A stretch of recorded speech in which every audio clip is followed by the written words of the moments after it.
এই সেই পাথর, যে পাথরে করে একজন আউলিয়া ৭ সমুদ্র ১৩ নদী পার হয়ে এই বাংলাদেশে আসছেন।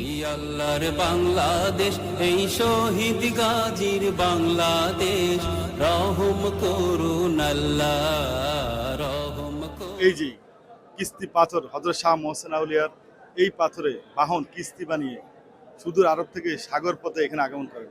এখানে লেখা আছে এই সেই পাথর, যে পাথর দেখার সৌভাগ্য আমার হয়েছে। আমি খুব আনন্দিত যে আসলে মোহসেন আউলিয়া এই পাথর স্পর্শ করার সুযোগ পেয়েছি, স্পর্শ করার। আমি ধরে দেখি, এটা সবাই চুমু খাচ্ছে, সবাই দেখতেছে। এটার মধ্যে বিশেষ একটা আকর্ষণ আছে, এটা রহমত এবং বিভিন্ন বরকতের জন্য, রোগবালাই মুক্তির জন্য আসলে এই পাথরকে মানুষ স্পর্শ করে। হ্যাঁ, চমৎকার একটা দৃশ্য, সবাই আসে। আসলে আল্লাহর অলিদের যে কারামত, আল্লাহর অলিদের যেই আধ্যাত্মিকতা, এটা কেউ ব্যাখ্যা দিয়ে সেটা প্রকাশ করতে পারবে না। তো এই সেই পাথর, যে পাথর সবাই সালাম করতেছে, যেই পাথরে করে মোহসেন আউলিয়া এই চট্টগ্রামে আসছেন, এটাই সেই পাথর। এই পাথরের আশ্চর্যজনক ক্ষমতা, পানিতে ভেসে ভেসে সাগরে পাথর কিভাবে ভাসলো। আসলে যদি আপনি ব্যাখ্যা খুঁজতে চান তাহলে আসলে ব্যাখ্যার কোনো শেষ নাই। আসলে ব্যাখ্যার কোনো শেষ নাই। এই ব্যাখ্যা আপনি আসলে কখনোই খুঁজে পাবেন না। আপনি বিশ্বাসে মুক্তি, বিশ্বাস করে আপনাকে আসলে সবাই এখানে আসতেছে, বিশ্বাস করেই মানুষ এটা করতেছে। হ্যাঁ, যেটা আমি নিজেও করলাম, যে এটা বিশ্বাস আর ভক্তির ব্যাপার। এই যে সবাই আসতেছে, যে পাথর স্পর্শ করার জন্য মানুষ সিরিয়াল ধরেছে। এই দেখেন, মানুষ বারবার আসতেছে, ভিড়াভিড়ি ধাক্কাধাক্কি, আমার ভিডিও করতে সমস্যা হচ্ছে।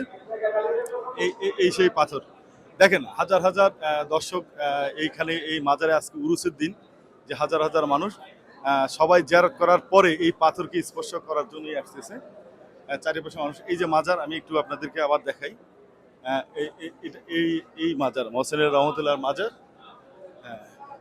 এই মাজার। আর মাজারের পাশেই আসলে এই যে ওনার সেই পাথর, যে পাথরে যে কিস্তিতে, যেটাকে কিস্তিতে বলা হয় এখানকার, এখানে লেখা আছে, নেম প্লেটে লেখা আছে, এই কিস্তিতে করেই উনি আরব দেশ থেকে আসছেন।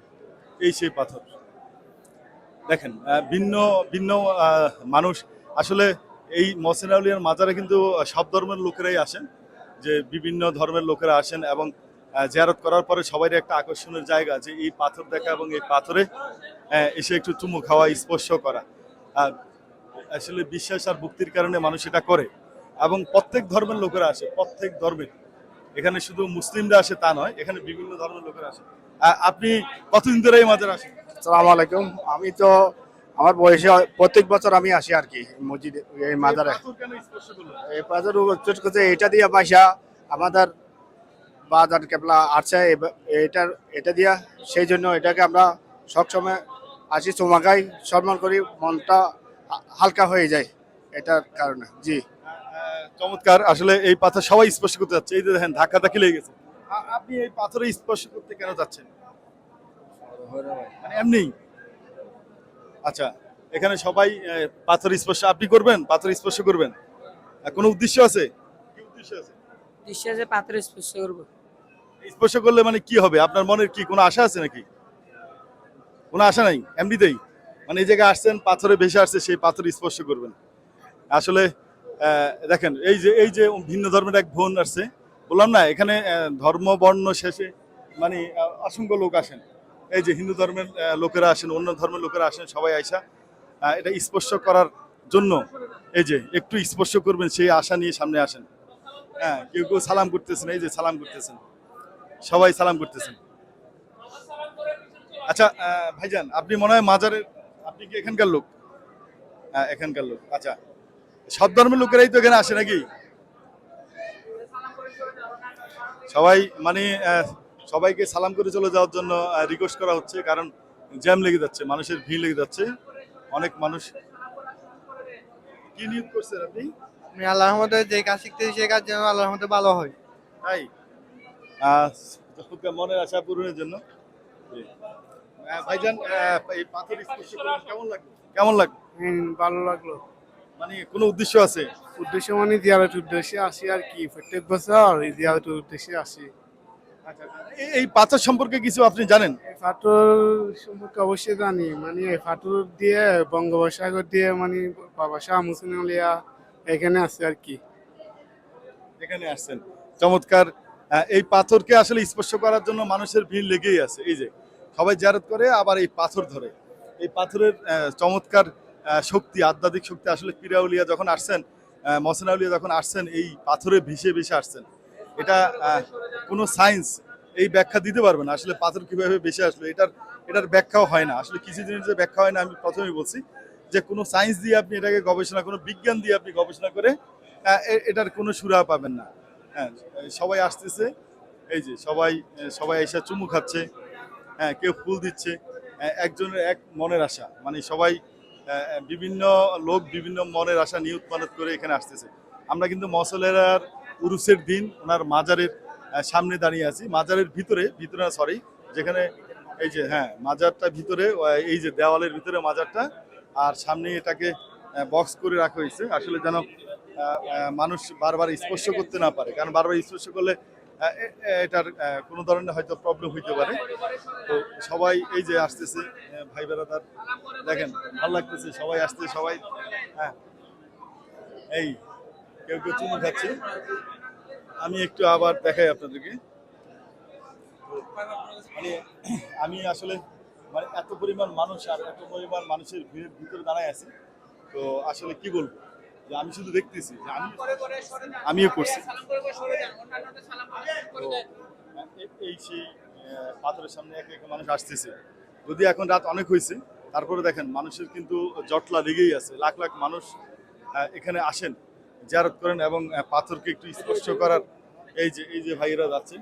ভাই, আপনি পাথর স্পর্শ করছেন? পাথর স্পর্শ করছেন, মানে কোনো উদ্দেশ্য আছে? আমার রোগের উদ্দেশ্য ছিল, আমার ওয়াইফের। রোগের উদ্দেশ্য ছিল, মানে চমৎকার, মানে বিশ্বাসে মুক্তি, বিশ্বাসে মুক্তি। এটাই হলো কথা। হ্যাঁ, আচ্ছা, এই পাথরটা কিভাবে কোথা থেকে আসছে কি জানেন আপনি? না ওই সব জানি, ওইটা শুনছি মুরব্বীদের মুখে। নদী দিয়ে ওইখানে বাবা বসেছিল, পাথর নিয়ে চলে আসছিল, শুনছি। আপনিও তো পাথর স্পর্শ করছেন, মানে কোনো নিয়ত পালতে নাকি? হ্যাঁ হ্যাঁ, নিয়তে বলতে আমার সেবার জন্য করছি আর কি। হ্যাঁ, সেবার জন্য করছি আর কি। সেবার জন্য করছেন। মানে তাহলে সবাই নিয়ত মানত করে মানে এটা করে। হ্যাঁ, আসলে আপনি স্পর্শ করছেন? করছেন? আপনি কি নিয়ত করছেন? হ্যাঁ, আপনি কি নিয়ত করছেন? আমার নিয়ত করছি। আপনি নিয়ত করছেন? আচ্ছা, উনি ওনার নিয়ত করছে যে এই যে সবাই স্পর্শ করতেছে। মহসিন আউলিয়া রহমতুল্লাহর আধ্যাত্মিক জীবনী আসলে অনেকেই জানেন যে এশিয়ার মানে কি বলতাম, এশিয়ার মধ্যে একজন বিখ্যাত আউলিয়া উনি। এশিয়ার মধ্যে উনি একজন বিখ্যাত আউলিয়া।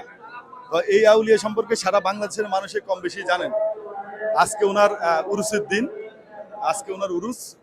আমি একটু ওনার ইয়েটা দেখাই। এই যে আসলে এখানে দর্শক, আসলে এই যে এই পাথর দেখানোর জন্য অনেকে আমাকে রিকোয়েস্ট করছেন যে মসিলা সেই পাথরটা একটু দেখবো। আসলে সেই জন্য আমি উরুসের দিন আসছি, যে উরুসের দিন আসার কারণে যে আমি এই যে ভক্তবিন্দুর সেই পাথর স্পর্শ করার দৃশ্যটা আপনাদেরকে দেখাইতে পারতেছি। হ্যাঁ, এই যে 360 জন আউলিয়ার একজন মহসিন আউলিয়া, যিনি সাগরে বেশি বেশি এই পাথরে করে সাগরে বেশি বেশি এই বাংলাদেশের চট্টগ্রাম জেলার আনোয়ারা থানার বটতলি গ্রামে আসছেন। আসলে যে রুস্তমহাট বটতলি গ্রাম, এই গ্রামে উনি আসছেন। তো ওখানে ওনার জীবনীতে অসংখ্য ঘটনা আছে। আসলে অসংখ্য ঘটনার মধ্যে কিন্তু ওনার এই মাজার বা এই আউলিয়ার কিন্তু সেবা শুধু মুসলমানরা করেন না, এখানে হিন্দু ধর্মের লোকেরাও কিন্তু করেন। এটা কিন্তু চমৎকার একটা তথ্য। আপনারা অনেকেই জানেন কিনা আমি জানি না, যে চমৎকার একটা তথ্য। তো আমি আসলে আপনাদেরকে দেখাচ্ছি। হ্যাঁ, আমি একটু পুরো এলাকাটা দেখাই এবং পাথর তো দেখাচ্ছি, এর পাশে আমি লোকজন দেখাই একটু আপনাদেরকে মাজারের ভিতরে যে কি পরিমাণ দর্শনার্থী দেখা যাচ্ছে।